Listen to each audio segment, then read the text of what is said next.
Garo, I'm so happy that you're here joining me on Mindful Leaders today. Thank you for joining me. I'm elated to be here. You know, I know you as this very successful attorney, trial lawyer. For a number of years, you've actually had a very good track record in law and in human rights. I mean, you've co-founded with Karnik Frontlines, where you actually have opened up very encouraging and very promising, constructive discussions with people about human rights and the Armenian cause. You've also been, for quite a number of years, member and also chairperson of the Armenian Bar Association. I don't know what year you were the chairman, but I know that you were a part of that. But my first question is going to be a broad question, and it's intentionally broad. Who are you, and what is your mission in life? I'm the son of Barkev and Ovsanna, Ghazarian and Poladian, hailing from the villages of Kaladuran and the main town of Kessab, born in Beirut. And my mission in life is to keep their vision and their parents' and their parents' parents' vision of the Armenian people's perseverance alive and live and continue in the path that my grandparents and my great-grandparents on both sides of the family devoted their lives to. So your maternal grandmother, Abraham Poladian. Grandfather, sorry. Yes. Your maternal grandfather, yes, Abraham Poladian, was actually in Pittsburgh in the US before 1915. He had moved there, I'm assuming, for work purposes. And when he found out that there were rebellions taking place in Kessab, he actually joined the French legionnaires and returned to be part of the rebellion. Am I correct? That's correct. Your grandfather, from your father's side, Ghazaros Khampapet Ghazarian, was the leader of a commander also in Kessab and Kaladuran, also led I guess, the commando during the rebellion. So you have a very important background. What does that mean in terms of inheriting these kinds of trauma stories? And what does it mean in terms of carrying this kind of a weight on your own shoulders? I don't consider it a weight.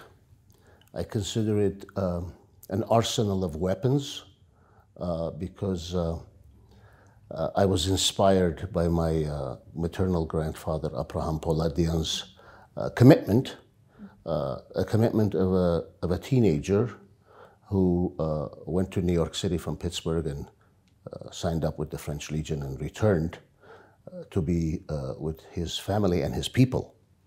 My paternal grandfather, Garo Ghazarian, you mentioned Ghazaros. Ghazaros is my great-great-great-grandfather from 1700s in Kaladuran. Garo Ghazarian, who was aptly nicknamed Khampabed, was a staunch Fedai, you might want to call him, because he not only was a warrior, he was also a teacher. He taught at the Kaladuran Usumnasirats Varjaran in the 30s, and then he brought his family to Beirut. And I grew up with his books. You know, we did not have a television when I was growing up, but I did have his library of books, and I had him, whereas my maternal grandfather, Abraham Poladian, had passed away before I was born. My grandfather, Giragos, was around for the first 27 years of my life. Yeah, I recall a story you told me. I mean, when I think of you, God, I always think of this person who has this relentless desire to speak what he believes to be true, not what he believes to be correct. You know, regardless of what people think or how they may react, you're really, you know, you speak the truth as far as I'm concerned. And I always had questioned, where does this come from? Where does this kind of a personality come from? Are they born with it? Is it innate? Is it something that they actually have observed when they were growing up? And you also told the story about how at the age of 11, when technically boys your age who have had really dire financial family means, I mean, when you say you have no television, it was literally no television, no heating in, you know, the place where you grew up in Bukfaya or just south of Bukfaya, you know, and you had to take the bus on your own from the ages of 5 to 11, a public bus, you know, these are things that you think of that today it would just be unheard of. So my question was, at the age of 11, I remember your grandfather, Gidagos, and your father, Barkev, had actually sat you down to say, okay, it's time for you now at the age of 11 to leave school, elementary school, after you graduated and go and work. And what did you do? I prevailed in the argument, in the discussion. And I have to say, earlier on in my years, when I was younger, I thought that I was the persuader that was able to persuade them. That's true in part, but I also believe today that they also were the empowerers, because in the end, after all, I was 11 and they were much older. They allowed me to prevail, and they saw the serious commitment that I had toward education and the compromise I was willing to make, which was to work in the summers and around the holidays and weekends. As far as speaking my mind, I don't think anybody can deny the human desire to be liked, to be accepted. And mine is no different, except in one respect, perhaps, than some others. I want to be liked for who I really am. I don't want to tell you what you want to hear so you like me. I will tell you what I think you should hear, what I believe in, and if you like me, that's wonderful. And if you don't, well, we'll agree to disagree, and we'll go our separate ways, perhaps, and our paths maybe will cross, maybe they won't. So I'm not perfect, I'm not right most of the time, perhaps, but at least to myself, I'm true.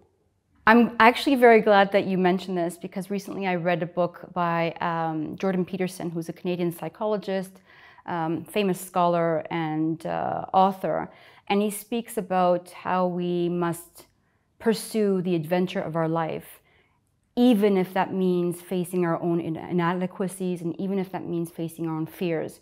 He says this because a lot of people tend to, in society today, not follow their authentic role. They take these fake or inauthentic roles based on what society dictates, what the family dictates, and they kind of fall off the tracks and pursue jobs and relationships that are not authentic, not just because of it not being true. It just sucks the meaning and the soul out of a person's life. So when you're talking, I'm hearing this, and just kind of coincides with what he's saying.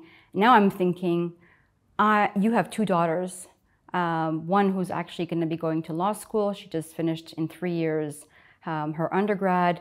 Your second daughter will be graduating in a year in high school and then pursuing her own life. What advice do you and your wife, Taling, give to your daughters to pursue what's true to them and to bring meaning in their own life?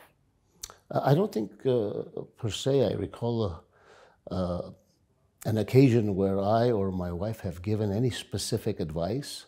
We have, I believe, lived our lives, and they have lived their lives, and I must admit I was surprised when I found out that my older daughter wanted to be a lawyer.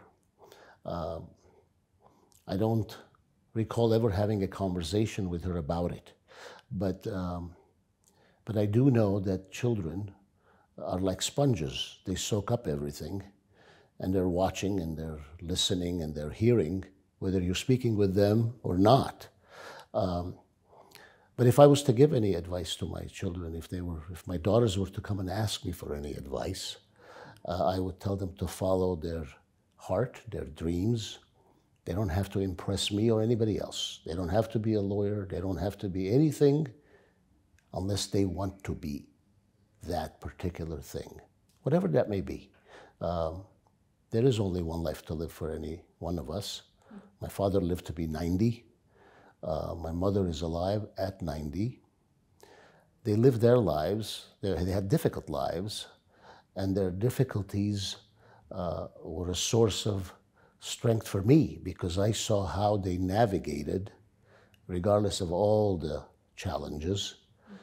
And I do owe it to them that I've derived the strength, and I hope that in some small measure, the same will, be taken over by my children and my children's children someday. Your parents, obviously they've been very important role models for you. I think of other people who have actually, maybe not directly or indirectly, have helped you as well in deciding what to do. I think of Artsakh Babikian. Artsakh Babikian was my role model, who I never met, right. But he was a senator, you might want to say. He was a member of parliament in Lebanon in the 70s, and he was a lawyer. And he was very articulate, and he spoke perfect Arabic, as did I have to say, and I'm very proud of that. And I thought, that's who I want to be like. I remember I was 14 years old, and I would debate what Artsakh Babikian said in parliament with people who were 50 plus years of age. And I'm glad that I realized that dream, but I don't know that I could have realized that dream anywhere other than the United States, which, as you know, gives you plenty of opportunities. You just have to work with the opportunities. Sometimes people say, "Oh, it's so tough."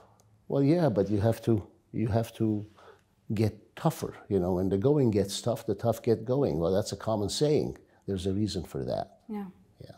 What about Viken Simonian? Viken Simonian, my brother, who is no longer with us, was my running partner. He was my inspiration because he ran a 2:18 marathon, was a decorated runner, and I was a middle distance runner. And in my very last competitive race, he offered to enter the race to be my racehorse. My horse, meaning he sets the pace very fast, so I go on that fast pace and achieve a better result. Then he went to law school, and a year later I went to law school. Of course, we always had this debate that he said, "Well, you followed in my footsteps," and I would remind him, actually, no, Viken. I remember I was on a game show in the US when I was 18 years old. Card Sharks. Card Sharks, yep. And I said, "Viken, let me show you that videotape. As you could see, that was before I met you." And I said, "I came to America a year and a half ago to go to college and hopefully be a lawyer someday." But Viken was like a brother to me. We were very, very close, and he was in fact instrumental in my engagement with the Armenian Bar Association, and it was his dream and vision for me to be chairman of the Bar Association, which he lived to see. But he did not survive the dreaded Lou Gehrig ALS disease and passed away a few years back. Yeah. There's a future component to satisfaction.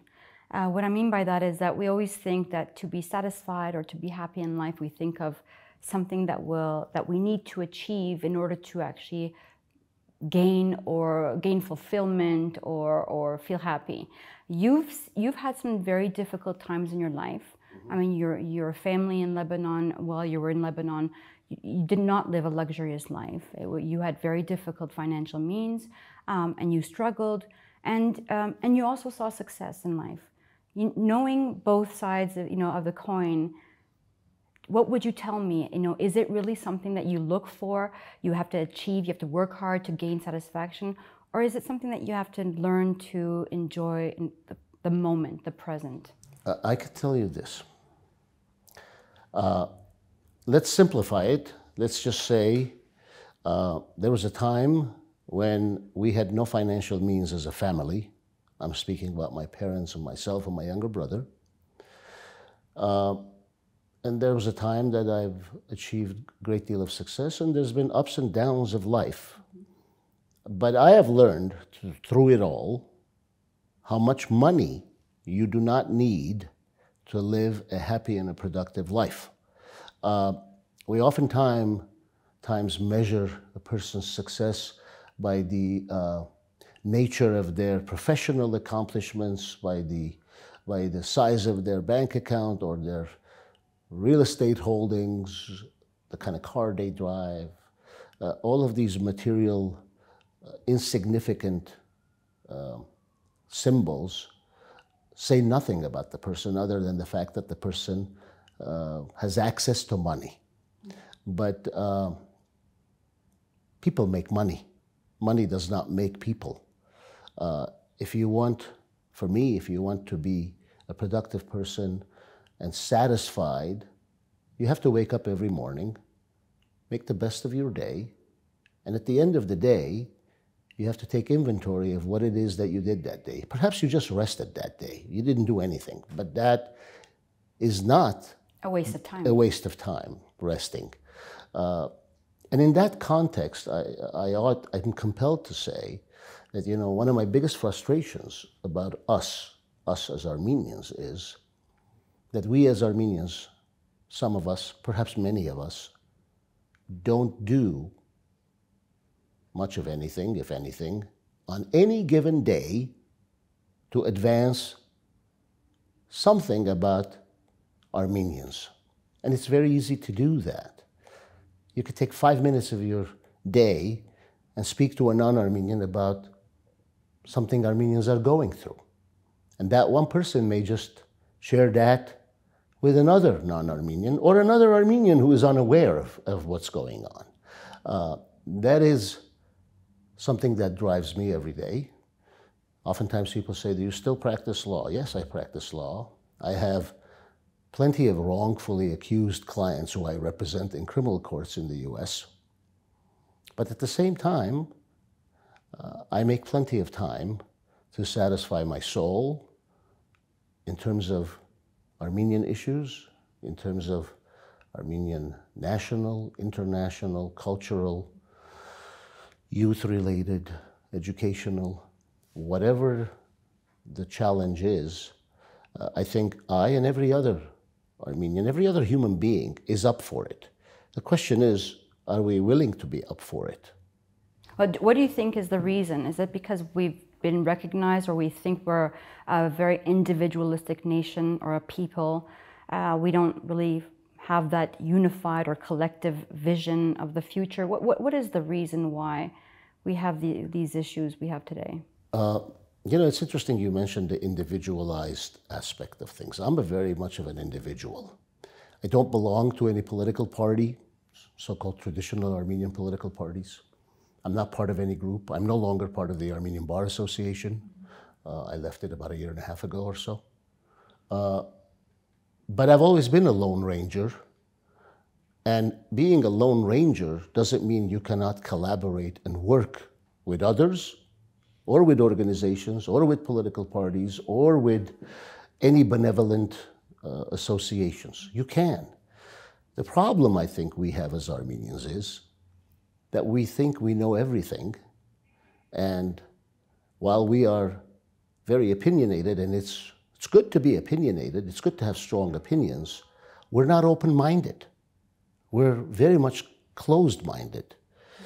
Instead of spending so much energy convincing the other to see our point of view, a defect that I've suffered from for a lot of years, I've come to realize that I will spend some energy and invest it to have the other person see my point of view, but I'll also reserve a bit of energy to hear the other person's point of view with an open mind, because the other person may also be coming from a very good place. I've often said, you know, there used to be a time where there were 2 roads that led to Artsakh, the old road and the new road. What difference does it make if one person chooses one road versus the other road if the destination is Artsakh? It wouldn't make a difference. But we argue about such insignificant things, and I say that rhetorically, of course, and we lose sight of the fact that our objective is really the same. I believe in that. I don't think that any Armenian is necessarily a bad Armenian. There's no such thing. Or any human being. Any human being, exactly. You know, you have to find the redeeming qualities of another human being, find the common ground, and work on that common ground. You can forget about the fluff. The fluff is always going to be there, right? Yes.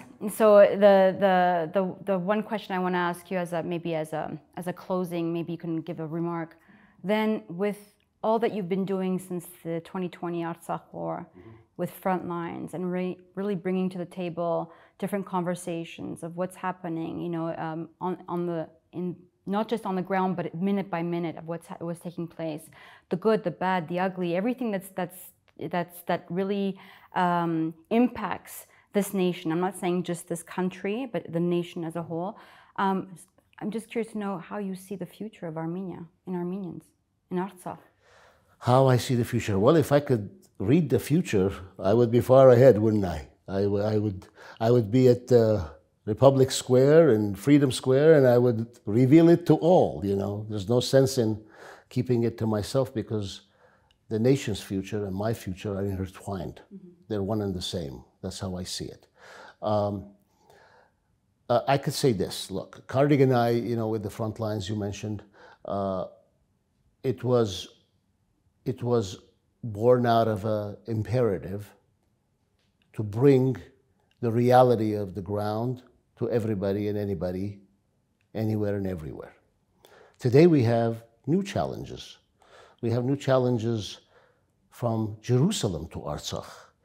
Jerusalem, a place with 1,600 years of Armenian presence, official status in the old city. Artsakh, with 120,000 people blockaded, surrounded, and facing starvation and everything else that comes with it. And communities around the Middle East and all the way to the US and Canada and beyond, where we risk facing the white genocide that people talk about, the assimilation. You tell me, how do I see the future? Yeah. I see the future as I see today. We are here. We have work to do. Those of us who are willing to roll up our sleeves and do our part, some days more than others, some more than others. So long as we continue, so long as I, in my own immediate circle, I lead by example. I don't just talk the talk. We don't just say words and not follow it up with action. I mean, you know, I come here a few times a year to Yerevan. To the extent I'm allowed or able to go to Artsakh, I would be there right this very second. And wherever there's a hot spot that Armenians are in need, and I think I can raise their voice through me, whether it's Jerusalem, Kessab, or anywhere else, I plan on continuing to do that.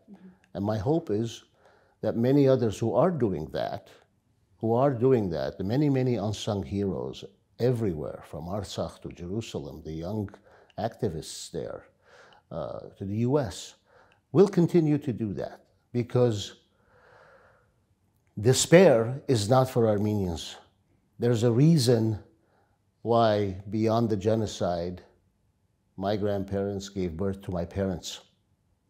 It wasn't so that I go to Glendale, California, and live on top of the hill and just forget about it all. I won't forget about it all. I can't continue. No further questions. You, Garo, I've known you for several years, and I've actually seen the work that you do. You don't ask for permission to do it. You do roll up your sleeves. And recently you were with Karnik, also in Jerusalem and the Middle East, to actually see what was, you know, to do your own fact-finding mission and obtain as much information as possible to make a case there. Wherever, I mean, it just seems like wherever there's a need, you're there. And it's no wonder that Ani, your older daughter, wants to go into human rights. You know, it's a part of social learning. You absorb and you see what your parents do, and sometimes that actually plays a really important role and influence. So I just want to tell you that I'm very, very happy that you took the time to be with me today, because I know how busy you are.